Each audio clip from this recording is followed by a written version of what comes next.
नमस्कार दोस्तों, मैं सरोज पांडे। मंत्र जाप की महिमा पर आज मैं आप सभी से कुछ कहना चाहता हूँ। बचपन से मैं मंत्र जाप करता आ रहा हूँ और उसके प्रभाव, उसके खतरों को मैं जितना दूर तक जानता समझता हूँ, आप सभी को कहना चाहता हूँ कि पहली बात कि मंत्र जाप सभी को करना चाहिए। और दूसरी ज़रूरी बात, किन्हीं गुरु के द्वारा दीक्षा लेकर के ही मंत्र जाप करना चाहिए। और तीसरी बात, अपने इष्ट देव को पहले आप चुन लें। किस देवी देवता से आपका लगाव बहुत गहरा है? अगर आपका लगाव भगवान राम से गहरा है तो आपके लिए भगवान राम का नाम लेना काफी होगा। राम राम राम, जिस तरह से भी आपको अच्छा लगता है। अगर आपको भगवान कृष्ण से बहुत प्यार है, ओम नमो भगवते वासुदेवाय, बहुत अच्छा होगा। अगर आपको शिव जी से बहुत प्यार है तो मैंने कहा ओम नमः शिवाय। प्यारे मित्रों, मंत्र जाप की बहुत महिमा है और आज मैं आपसे कहना चाहता हूँ कि मंत्र जाप करने का एक तरीका है माला से मंत्र जाप करना। लेकिन फिर भी एक बात मैं कहूंगा कि मंत्र जाप ध्यान नहीं है। मंत्र जाप का अगला स्टेज ध्यान है। मंत्र जाप से आप अपने मन को दसों दिशाओं से मोड़ कर एक बिंदु पर लाते हैं। उसके बाद ध्यान शुरू होगा और ध्यान के बाद समाधि। प्यारे मित्रों, मंत्र से सीधा समाधि में नहीं जाया जा सकता है, ऐसा ओशो ने कहा है हम लोग को। मंत्र जाप से आप एक बिंदु एकाग्रता पर आएंगे, एकाग्रता के बाद ध्यान। लेकिन मैं देखता हूं कि बच्चों के जीवन में और बड़ों के जीवन में सब कुछ है। बच्चों के जीवन में पढ़ाई है, होमवर्क है, खेलकूद है, मोबाइल है, मंत्र जाप नहीं है। एक समय हुआ करता था जब बच्चों को गायत्री मंत्र का जप करना सिखाया जाता था और मैं आज भी इस बात को जानता और मानता हूं कि अगर गायत्री मंत्र का जाप कोई बच्चा करे, वो बुद्धिमान होगा ही होगा। सबसे ज्यादा, यहाँ तक कि रविन्द्रनाथ टैगोर जी कहते हैं कि मैं गायत्री मंत्र का जाप करता था। One of the most powerful मंत्र है गायत्री मंत्र। उस तरह से दुनिया में बहुत सारे निर्वाण मंत्र हैं और तंत्र साधना में जाएंगे तो बहुत सारे मंत्र हैं। मैं उतने दूर तक आपको जाने को नहीं कहूंगा क्योंकि ये उनके लिए है जो वैसी कोई इच्छा रखते हैं। मैं इच्छा की बात ही नहीं कर रहा हूँ, मैं तो सिर्फ यही कह रहा हूँ कि हमारा मन कमजोर नहीं होकर के स्ट्रांग रहे। मैंने जीवन में जिस चीज को सबसे अधिक भुगता है वो ये है, दूसरों के द्वारा मुझ पर शासन बहुत किया गया है बचपन से। और उसको शासन को तोड़ने के लिए आपको स्ट्रांग बनना पड़ेगा। अगर आप फिजिकली स्ट्रांग होते हैं, शरीर से अगर कोई आपको दबाता है तो आप उसके लिए कसरत करेंगे, व्यायाम करेंगे, पहलवान बनेंगे। मगर आपसे ज्यादा लाखों लोग दुनिया में हैं जिनके पास आपसे ज्यादा तगड़ा मसल है, वो आपको धूल चटा देंगे। तो शरीर के शक्ति को कहाँ तक बढ़ाइएगा आप? आपसे बढ़कर बहुत हो जाएंगे। खैर, उसके बाद से आप दौलत कमाएंगे, धन दौलत कमाएंगे। जितने भी लोग पैसे कमाते हैं, अगर पैसे कमाने से कोई शक्तिशाली हो जाता तो आपको आश्चर्य होगा, दुनिया में 10-20 पैसे वाले ऐसे भी हैं जिनके पीछे दुश्मन पर लगे ही रहते हैं। शायद सभी पैसे वाले इतना डरते हैं कि उनका बच्चा अगर घर से बाहर निकल जाए तो बिना बॉडीगार्ड का निकल भी नहीं पाएगा, क्योंकि उन्हें भी डर। तो पैसों की शक्ति is not the ultimate power, लेकिन मंत्र की शक्ति बहुत ही अद्भुत है। अगर कहा जाए भगवान राम की सबसे बड़ी शक्ति क्या है तो मंत्र की शक्ति। आप देखते होंगे रामायण सीरियल में भी उनका जो तीर चलता है, उससे पहले वो तीर चलने से पहले कोई मंत्र पढ़ते हैं। अर्थात मंत्र शक्ति को आप अल्टीमेट पावर कह सकते हैं, वो है। हम जब सुबह सो कर उठते हैं, सबसे पहला काम क्या करते हैं? सबसे पहले हम लोग मंत्र जाप करते हैं। आपको याद होगा, मेरे माता पिता ने, पिताजी ने खास करके मुझे सिखाया है, सुबह उठते ही अपने हथेलियों को रगड़ना है और अपने हथेली की तरफ देखते हुए कहना है, कर आग्रे बस्ती लक्ष्मी, कर मध्य सरस्वती, कर मूले तू गोविंदम, प्रभाते कर दर्शनम। ये हम लोग को सिखाया गया है कि सुबह नींद खुलते ही अपने हाथों को रगड़ते हुए और फिर हथेली को देखते हुए कहना है, कर आग्रे बस्ती लक्ष्मी, कर मध्य सरस्वती, कर मूले तू गोविंदम, प्रभाते कर दर्शनम। यहाँ से हमारा जीवन शुरू होता है। और सुबह के बाद आप सभी जानते हैं कि साधारण जीवन में हर कोई नित्य क्रिया से निपट करके, स्नान करके मंत्र जाप करने बैठ जाते हैं।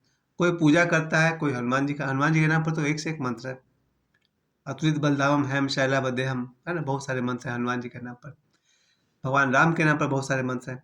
तो हम चाहते हैं कि आज सारे के सारे लोग विशेष करके मैं सनातन धर्म पर ही बोल पाऊंगा, उसकी जानकारी मुझे है कि सुबह अपना नित्य क्रिया से निपट करके स्नान आदि करके 5 मिनट, 10 मिनट, 15 मिनट, 1 घंटा, जिसकी जितनी सामर्थ्य हो पूजा पाठ करें, मंत्र जाप करें। और जिन्हें ध्यान करना आता है उन्हें मंत्र जप की जरा भी जरूरत नहीं है। अगर आप मेडिटेशन करना जानते हैं तो आपके लिए मंत्र की कोई भी जरूरत नहीं है, क्योंकि मंत्र वहीं तक है जहां तक मन है। जहां मन ही समाप्त हो गया वहां से ध्यान शुरू। तो खैर मैं उनके लिए आज बात नहीं कर रहा हूँ जो ध्यान करते हैं, बात उनके लिए जो ध्यान नहीं करते हैं। तो मंत्र जाप से आप लोग शुरू करें। मुझे आश्चर्य है कि मुंबई में जब हम रहते थे तो वहाँ के लोगों की जिंदगी ऐसी है कि सुबह सो कर उठे, सीधे काम पे भागे। ये गौर करने की बात है। मुंबई के लोग नींद से उठते हैं, अचानक देखते हैं 8, साढ़े 8 बज गया, अपना बैग उठाए, शर्ट पैंट जो भी था पहने और बैग उठाए गए, ट्रेन पकड़े और कहाँ कहाँ। उनमें से लाखों लोग रास्ते में कहीं पर सुलभ शौचालय देख करके वो लोग नित्य क्रिया से निपटते हैं, फिर रात को लौटते हैं तो नहाते हैं। उन लोगों की मैं बात नहीं कर रहा हूँ, उनकी अपनी व्यवस्था है, मजबूरी है। जिनके पास एक अच्छी खासी नौकरी है, 8 बजे से 5 बजे की नौकरी है या किसी भी तरह की नौकरी है, उसको आप एडजस्ट कीजिए। ये मैं सभी लोगों से कहना चाहता हूँ कि सुबह नित्य क्रिया से निपटने के बाद, स्नान आदि के बाद मंत्र जाप जरूर करना। कमजोर मन लेकर के ना आप तरक्की करेंगे और ना आप देश की तरक्की में सहयोग कर पाएंगे। मैं आज देखता हूँ देश में जितने भी बड़े बड़े लोग आज दिखाई पड़ रहे हैं, उनके जैसे अभी देखिए बाल मुकुंदाचार्य जी, वो उस दिन शपथ ले रहे थे विधानसभा में, तो संस्कृत में शपथ ले रहे थे। दिखता है बोल्डनेस। योगी जी हैं, उनका बोल्डनेस दिखता है। मोदी जी है, उनका बोल्डनेस आपको दिखता होगा। और बाबा बागेश्वर के क्या कहने। बाबा बागेश्वर पर मैं अक्सर एक बात बच्चों से कहता हूँ, आपसे नहीं कह रहा हूँ, कि बच्चों इस समय देश का सबसे बड़ा आदमी किसे माना जाए, तो बात आती है नरेंद्र मोदी जी को माना जाए। और नरेंद्र मोदी जी की इनका सम्मान करते हैं, श्री राम भद्राचार्य जी की। और श्री राम भद्राचार्य जी कहते हैं कि मैं बाबा बागेश्वर का शिष्य हूँ। तो गोल घुमा कर देखिए तो बाबा बागेश्वर कहाँ पहुंच गए, बहुत ही आदर के पात्र है। और बाबा बागेश्वर का जीवन का पूरा निर्माण मंत्र जाप पर है। उनकी पूरी साधना, उनकी सिद्धि मंत्र जाप की देन है। तो जिनको भी, चूंकि आज एक बच्चे ने मुझसे प्रश्न पूछा था कि किस मंत्र का जाप करें, ओम नमः शिवाय का जाप करें या फिर राम राम का नाम का जाप करें या ओम नमो भगवते वासुदेवाय का जाप करें। पहली बात कि आप अपने पसंद को चुनिए, जो भगवान आपको प्यारे लगते हैं आप उनको चुनिए। और उससे भी पहले वाली ये बात ये कि सबसे पहले एक गुरु, कोई ना कोई आदमी तो होगा दुनिया में, चाहे जैसे मेरे लिए ओशो है, बाबा बागेश्वर हैं, देढ़ा बाबा है। आज मौजूद स्थिति में भी कोई ना कोई तो होंगे जिनसे आपका ट्यूनिंग जमता है। अगर जमता है तो अति उत्तम, उनसे ही आप दीक्षा लीजिए। और अगर बिल्कुल नहीं जम रहा, किसी से नहीं जम रहा, तो फिर आप हनुमान जी को ही अपना गुरु बना लीजिए, या जो आपको प्यारे लगते हैं माता काली को गुरु बनाइए। जिस किसी को भी अपना गुरु आप श्रद्धा से मान लेंगे वही आपके गुरु हो जाएंगे। और अस्तित्व, द नेचर, अगर आप प्रकृति को, अस्तित्व को, एग्जिस्टेंस को अपना गुरु मान सके तो अति उत्तम।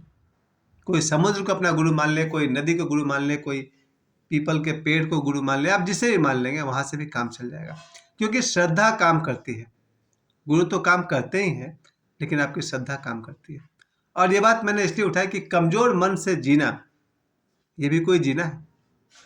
और कमजोर मन को मजबूत करने के लिए कोई शिक्षा प्राप्त करता है, मैंने देखा है, उसका भी कोई खास परिणाम नहीं है।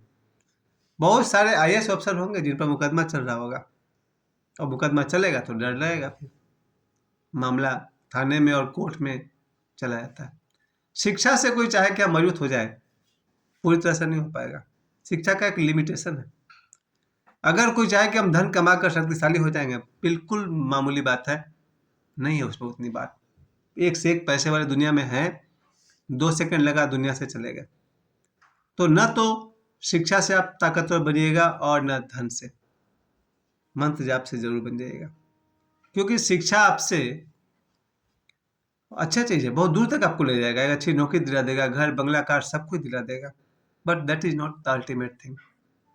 वो आपका हमेशा साथ देने वाला चीज नहीं है शिक्षा।